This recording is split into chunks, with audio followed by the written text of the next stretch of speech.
जय हिंद साथियों, welcome to my YouTube channel. Bihar police Bihar दरोगा के लाइव प्रैक्टिस सेट में आप सभी का स्वागत है। और आप सभी जानते हैं कि आप बिहार पुलिस की तैयारी करें, बिहार दरोगा की तैयारी करें या अन्य किसी भी एग्ज़ाम की तैयारी करें जिसमें जीके जीएस के क्वेश्चन पूछे जाते हैं, तो आपके लिए यह वीडियो बहुत ही महत्वपूर्ण है। आप डेली क्लास में आकर अपने जीके जीएस को आप बेहतरीन बना सकते हैं और इस बार के एग्ज़ाम में आप सिलेक्शन ले सकते हैं, क्योंकि जब तक बिहार पुलिस में आपका 80 प्लस स्कोर नहीं होगा तब तक आपका सिलेक्शन नहीं होगा।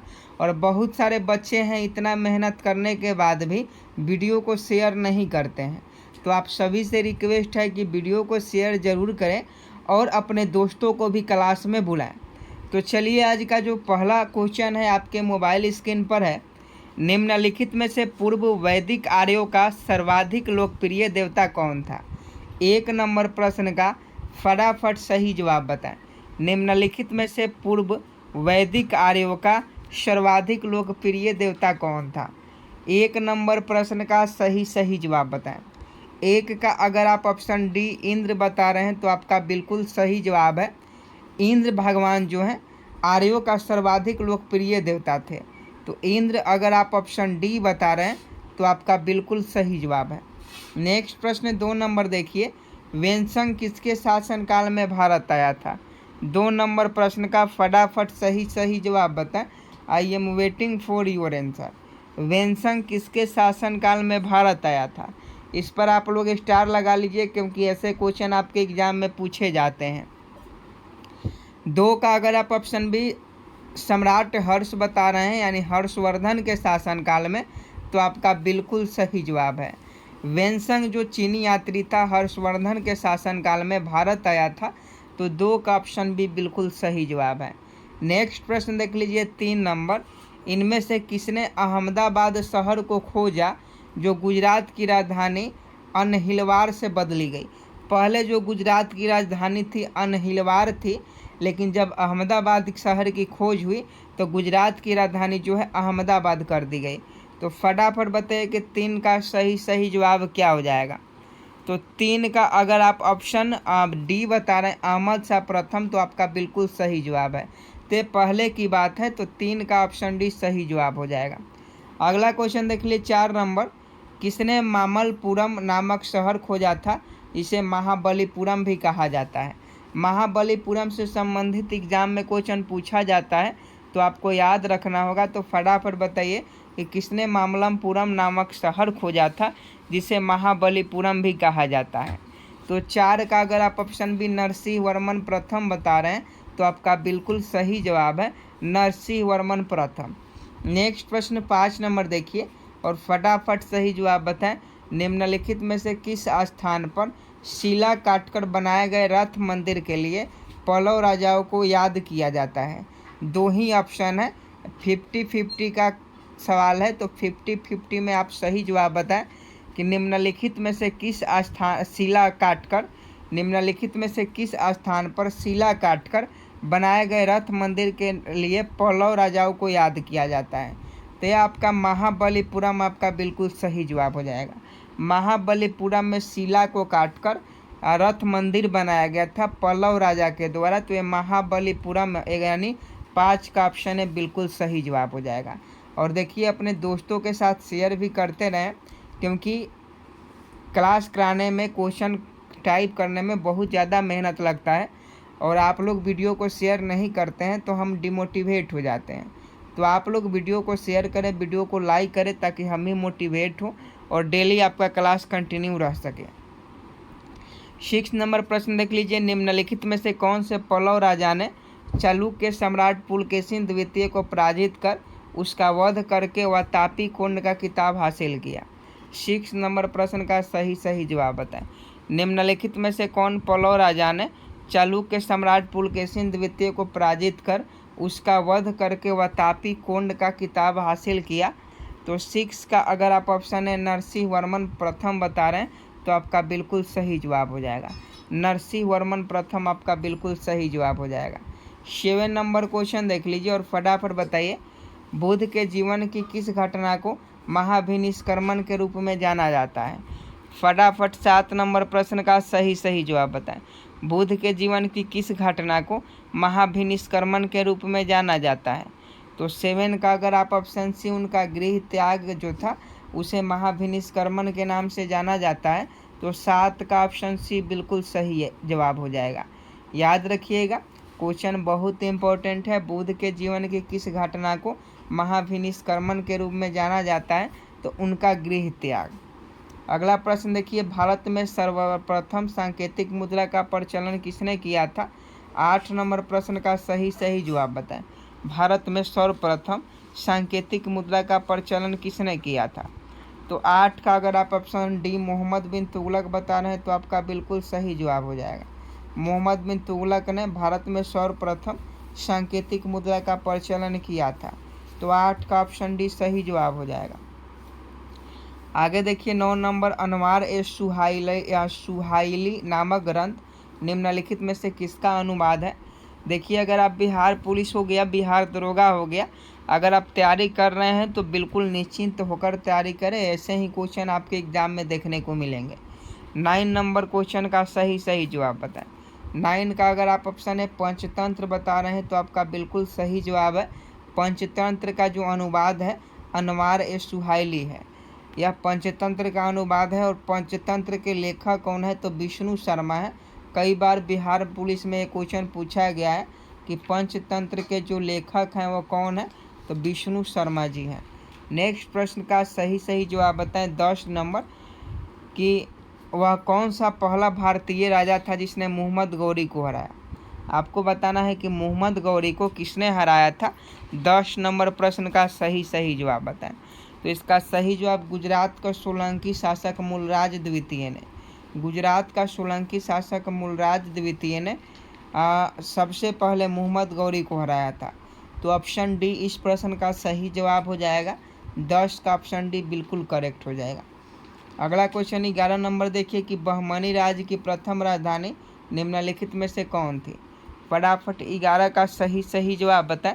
बहमनी राज्य की प्रथम राजधानी निम्नलिखित में से कौन सी थी? तो 11 का ऑप्शन भी गुलबर्गा बता रहे हैं तो आपका बिल्कुल सही जवाब हो जाएगा। बहमनी राज्य की प्रथम राजधानी जो है गुलबर्गा थी। तो 11 का ऑप्शन भी सही जवाब हो जाएगा। अगला क्वेश्चन 12 नंबर देख लीजिए, कोई व्यक्ति किसी व्यक्ति से उसका धर्म संप्रदाय या जाति ना पूछे, यह कथन किसका है? फटाफट कमेंट बॉक्स में बताएं 12 का सही जवाब। आई am waiting for your answer कि कोई वस्तु किसी व्यक्ति से उसका धर्म संप्रदाय या जाति ना पूछे, यह कथन किसका है? तो यह रामानंद का है। रामानंद का यह कथन है कि कोई व्यक्ति किसी भी व्यक्ति से उसका जाति और धर्म ना पूछे, यह रामानंद का कथन है। अगला क्वेश्चन देखिए, राष्ट्रीय शोक दिवस कब मनाया गया था? बहुत ज़्यादा इम्पोर्टेंट है कि राष्ट्रीय शोक दिवस कब मनाया गया था। 13 नंबर प्रश्न का सही जवाब बताएंगे। आई am waiting for your answer कि राष्ट्रीय शोक दिवस कब मनाया गया था। तो देखिए, राष्ट्रीय शोक दिवस जो है बंगाल विभाजन लागू होने के दिन, जिस दिन बंगाल का विभाजन लागू हुआ था उसी दिन राष्ट्रीय शोक दिवस के रूप में मनाया गया। तो 13 का अगर आप ऑप्शन सी बता रहे हैं तो आपका बिल्कुल सही जवाब है। अगला क्वेश्चन 14 नंबर देख लीजिए, भारतीय स्वतंत्रता संघर्ष के दौरान निम्नलिखित में से किसने द फ्री इंडियन लीजन नामक सेना बनाई? 14 का सही जवाब बताएं। भारतीय स्वतंत्रता संघर्ष के दौरान निम्नलिखित में से किसने द फ्री इंडियन लीजन नामक को सेना बनाई? तो 14 का ऑप्शन सी सुभाष चंद्र बोस हो जाएगा। सुभाष चंद्र बोस 14 का बिल्कुल सही जवाब है। अगला क्वेश्चन 15 नंबर देखिए, बिरसा मुंडा किसके पक्ष में थे? बिरसा मुंडा किसके पक्ष में थे?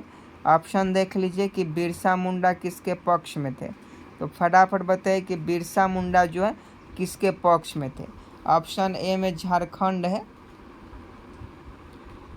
ऑप्शन ए में क्या है? झारखंड है। तो फटाफट बताइए कि बिरसा मुंडा जो थे किसके पक्ष में थे। तो देखिए, बिरसा मुंडा जो थे वो ना ही झारखंड के पक्ष में थे, ना ही उत्तरांचल के पक्ष में थे, ना ही छत्तीसगढ़ के पक्ष में थे। तो इनमें से कोई नहीं आपका बिल्कुल सही जवाब हो जाएगा। एक क्वेश्चन 16 नंबर पूछा जाता है कि उस भारतीय का क्या नाम था जिसने तीनों गोलमेज सम्मेलन में भाग लिया था। फटाफट 16 का सही जवाब बताएं कि उस भारतीय का क्या नाम था जिसने तीनों गोलमेज सम्मेलन में भाग लिया था। आप स्टार लगा लीजिए और फटाफट सही जवाब बताएं। तो 16 का ऑप्शन है B.R. अम्बेडकर आपका सही जवाब हो जाएगा। B.R. अम्बेडकर जो था, भीमराव अम्बेडकर साहब जो थे वह तीनों गोलमेज सम्मेलन में भाग लिए थे। तो 16 का ऑप्शन है बिल्कुल सही जवाब हो जाएगा। अगला क्वेश्चन 17 नंबर देखिए कि खिलाफत आंदोलन किसको अपमानित करने के खिलाफ विरोध करने के लिए प्रारंभ किया गया था। 17 का सही जवाब बताएं। खिलाफत आंदोलन किसको अपमानित करने के खिलाफ विरोध करने के लिए प्रारंभ किया गया था। तो 17 का अगर आप ऑप्शन है तुर्की खलीफा है तो आपका बिल्कुल सही जवाब है। तुर्की खलीफा आपका बिल्कुल राइट आंसर हो जाएगा। अगला क्वेश्चन देखिए 18 नंबर की चौरी चौरा की घटना के समय गांधी जी कहाँ थे। चौरी चौरा की घटना के समय गांधी जी कहाँ थे। फटाफट सही जवाब बताएं। चौरी चौरा की घटना के समय गांधी जी कहाँ थे। तो देखिए जब चौरी चौरा की घटना होती है तो उस समय गांधी जो थे बारदोली में थे। गांधी जी कहाँ थे, बारदोली में थे। तो 18 का ऑप्शन डी सही जवाब हो जाएगा। अगला क्वेश्चन देखिए किस सुझावों पर भारतीय को साइमन कमीशन से बाहर रखा गया। 19 नंबर प्रश्न का सही जवाब बताएं कि किस सुझावों पर भारतीयों को साइमन कमीशन से बाहर रखा गया। तो इसका सही जवाब आपका ऑप्शन डी हो जाएगा, लॉर्ड इरविन। लॉर्ड इरविन के सुझावों पर भारतीयों को साइमन कमीशन से बाहर रखा गया। तो लॉर्ड इरविन ऑप्शन डी बिल्कुल करेक्ट हो जाएगा। दोस्तों आज के इस वीडियो में हम लोग बात करने वाले हैं हिंदी के महत्वपूर्ण बुक के बारे में जो कि पूजा पब्लिकेशन का है। अगर आप बिहार पुलिस हो गया या किसी भी कॉम्पिटिटिव एग्जाम की तैयारी करते हैं, इसमें हिंदी से क्वेश्चन पूछा जाता है, हिंदी व्याकरण से संबंधित क्वेश्चन पूछा जाता है, तो यह आपके लिए बहुत ही महत्वपूर्ण है। यहाँ देख लीजिए किसी भी एग्ज़ाम का हो आप इस बुक को मंगा सकते हैं अगर आप हिंदी में बेहतर करना चाहते हैं तो। इसमें 6000 प्लस वस्तुनिष्ठ प्रश्न की व्याख्या सहित उत्तर आपको मिल जाता है और सभी क्वेश्चन बहुत ही अच्छे तरीक़ा से समझाया गया है। यहाँ विषय सूची देख सकते हैं जिसमें वर्णमाला हो गया, वर्तनी शब्द हो गया, वाक्य हो गया, संज्ञा हो गया, लिंग वचन हो गया, सर्वनाम हो गया, सभी क्वेश्चन को समझाया गया है। तो अगर आप बिहार पुलिस में इस बार चाहते हैं हिंदी में अच्छा प्रदर्शन करना तो आप इस बुक को जरूर मंगा लीजिएगा। यह बुक और सभी बुकों से बहुत ही महत्वपूर्ण है क्योंकि जो भी इम्पोर्टेंट फैक्ट है उसको रेड कलर से देख लीजिए हाईलाइट किया गया है। और यह पूजा पब्लिकेशन का जो बुक है यह हिंदी का सर्वोत्तम बुक है और यह जो है हर एग्ज़ाम में इस किताब से क्वेश्चन पूछे जाते हैं। तो अगर आप किसी भी एग्ज़ाम की तैयारी करते हैं जिसमें हिंदी का क्वेश्चन पूछा जाता है तो आप इस बुक को ज़रूर मंगवा लीजिएगा। और यहाँ देख लीजिए ऑब्जेक्टिव क्वेश्चन है और उसका व्याख्या सहित उत्तर है कि इसका आंसर ए क्यों होगा, इसका आंसर डी क्यों होगा, सभी का जो है व्याख्या किया गया है।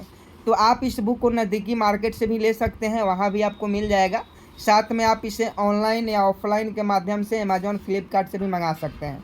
तो सोच क्या रहे हैं, जाएँ और इस बुक को मंगा लीजिए और हिंदी की जो तैयारी है वह आप बेहतरीन कीजिए। अगला क्वेश्चन 20 नंबर देख लीजिए। नमक सत्याग्रह के समय गांधी जी के गिरफ्तार हो जाने के बाद आंदोलन के नेता के रूप में उनके स्थान किसने लिया था। 20 नंबर प्रश्न का सही जवाब बताएं। नमक सत्याग्रह के समय गांधी जी के गिरफ्तार हो जाने के बाद आंदोलन के नेता के रूप में उनका स्थान किसने लिया था। तो 20 का अगर आप ऑप्शन ए बता रहे हैं अब्बास तैयब जी, दो ऑप्शन में से एक ऑप्शन हो जाएगा ए, अब्बास तैयब जी आपका बिल्कुल सही जवाब हो जाएगा, अब्बास तैयब जी। नेक्स्ट प्रश्न 21 नंबर देखिए। लंदन में संपन्न हुए गोलमेज सम्मेलन में भारतीय ईसाइयों का प्रतिनिधित्व किसने किया था। 21 नंबर क्वेश्चन पूछा जा सकता है कि लंदन में संपन्न हुए गोलमेज सम्मेलन में भारतीय ईसाइयों का प्रतिनिधित्व किसने किया था। तो 21 का अगर आप ऑप्शन डी केटी पाल बता रहे हैं तो आपका बिल्कुल राइट आंसर हो जाएगा। अगला क्वेश्चन 22 नंबर देखिए। निम्नलिखित में से कौन सा क्वेश्चन ध्यान से पढ़िए। निम्नलिखित में से कौन 1916 के लखनऊ के कांग्रेस अधिवेशन के विषय में असत्य है। फटाफट सही जवाब बताएं। निम्नलिखित में से कौन 1916 के लखनऊ के कांग्रेस अधिवेशन के विषय में असत्य है। तो 22 का ऑप्शन ए हो जाएगा। अंबिका चरण मजूमदार ने इसकी अध्यक्षता नहीं की थी। 1916 में जो लखनऊ के कांग्रेस अधिवेशन हुआ था उसमें अंबिका चरण मजूमदार ने अध्यक्षता नहीं की थी। इस अधिवेशन में उदारवादी और उग्रवादी के बीच पुनः मेल स्थापित हुआ। तो देखिए 1916 में जो है लखनऊ अधिवेशन होता है और इसमें जो नरम दल गरम दल होते हैं फिर से आपस में मिल जाते हैं और यह महात्मा गांधी पहली बार चंपारण के किसानों की समस्या से अवगत कराए गए। बिल्कुल सही है। तो इसका ऑप्शन बी सी सही है, लेकिन अंबिका चंद मजूमदार इसकी अध्यक्षता नहीं किया था। जवाहरलाल नेहरू जो थे 1916 के अधिवेशन की अध्यक्षता किया था।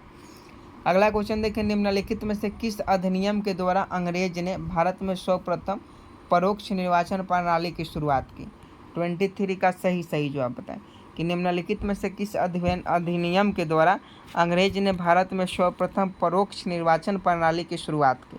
तो इसका सही जवाब 1892 हो जाएगा। अगला देखिए, स्वसेवी रजिस्ट्रेशन के लिए पहला व्यापार संघ कानून का कब व्यवहार में आया? स्वसेवी रजिस्ट्रेशन के लिए पहला व्यापार संघ कानून कब व्यवहार में लाया गया?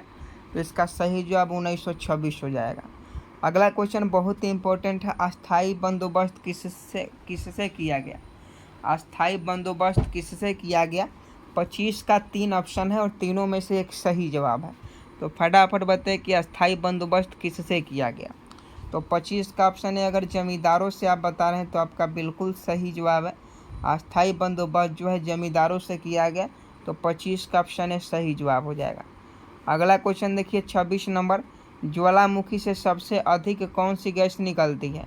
ज्वालामुखी से सबसे अधिक कौन सी गैस निकलती है?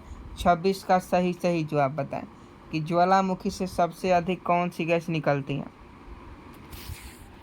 तो 26 का ऑप्शन है जलवाष्प हो जाएगा। ज्वालामुखी से सबसे अधिक कौन सी गैस निकलती है? तो जलवाष्प निकलती है। तो जलवाष्प आपका बिल्कुल सही जवाब हो जाएगा।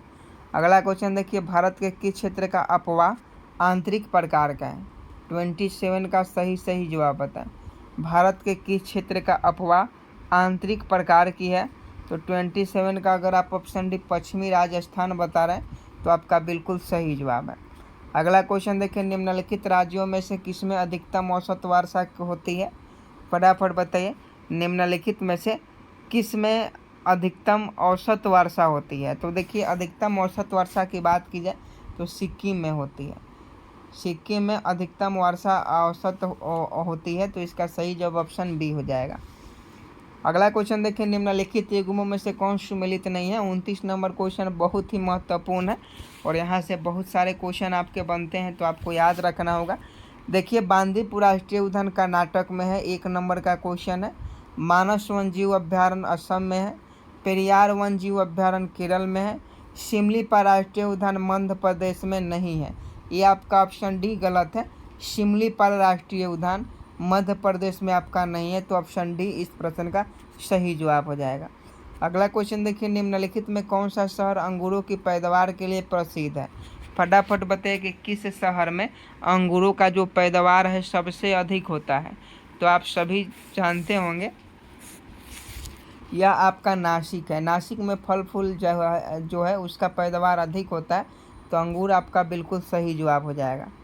अगला क्वेश्चन देख लीजिए, भारत में अधिकांश वर्षण किस प्रकार का होता है? जियोग्राफी का क्वेश्चन है कि भारत में अधिकांश वर्षण किस प्रकार का होता है? तो 31 का ऑप्शन सी हो जाएगा पर्वतकृत। भारत में अधिकांश वर्षण जो है पर्वतकृत होता है। अगला क्वेश्चन देखिए, किस राज्य में लिग्नाइट सर्वाधिक मात्रा में पाया जाता है? 32 का सही जवाब बताएं कि किस राज्य में लिग्नाइट सर्वाधिक मात्रा में पाया जाता है। देखिए लिग्नाइट की बात करें हम लोग तो लिग्नाइट जो है सबसे ज़्यादा तमिलनाडु में पाया जाता है। किस राज्य में लिग्नाइट सर्वाधिक मात्रा में पाया जाता है? तो तमिलनाडु राज्य में, जहाँ का स्टालिन जो है मुख्यमंत्री है। आगे देखिए, किस राज्य में सर्वाधिक चंदन के वृक्ष पाए जाते हैं? 33 का सही जवाब बताएं, किस राज्य में सर्वाधिक चंदन के वृक्ष पाए जाते हैं? 33 का अगर आप ऑप्शन डी कर्नाटक बता रहे हैं तो आपका बिल्कुल सही जवाब है। अगला क्वेश्चन देखिए, भारत में किस किस्म के कॉफ़ी का उत्पादन किया जाता है? भारत में किस किस्म के कॉफ़ी का उत्पादन किया जाता है? तो इसका सही जवाब एराबिका हो जाएगा। भारत में एराबिका किस्म की कॉफ़ी का उत्पादन किया जाता है। एराबिका, ऑप्शन बी बिल्कुल सही जवाब हो जाएगा। अगला क्वेश्चन देखिए 25 नंबर, कृष्णा नदी का उद्गम स्थल किसके समीप है? कृष्णा नदी का उद्गम स्थल, कृष्णा नदी का उद्गम स्थल किसके समीप है? तो यह महाबलेश्वर के, कृष्णा नदी का उद्गम स्थल महाबलेश्वर के समीप है। तो 35 का ऑप्शन है बिल्कुल सही जवाब हो जाएगा।